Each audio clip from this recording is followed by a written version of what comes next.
Zohran's next DOT commissioner needs to plug the giant gaps in the bike lane network. For instance, between the Queensboro and Pulaski bridges, it's broken here, here, and here. This is ridiculous.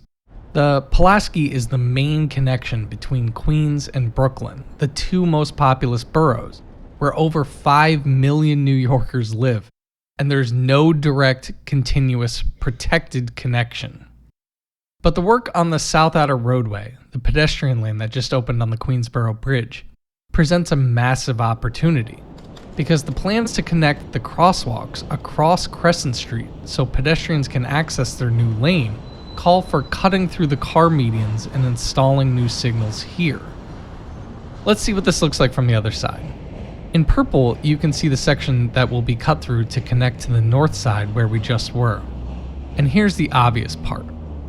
The bike lane should be extended too, so micromobility riders can connect to this bit of Crescent south of the bridge, where the most obvious 3 blocks of protected bike lane ever, maybe, should be installed. Because with the median cut and this street now directly accessible, it's actually super easy to connect to this protected bike lane on 44th Drive. And this is a no-brainer. The street itself is crazy wide, much wider than necessary, and barely even used, other than by double parking all over the place, of course. The next DOT commissioner needs to aggressively tackle this type of broken link in the bike networks. And there are lots of little gaps like this, and they seriously undermine the effectiveness and perceived safety of the system.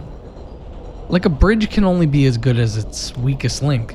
New riders, children, and those more worried about safety can be extremely dissuaded from riding entirely by even a small section of unprotected and seemingly dangerous road.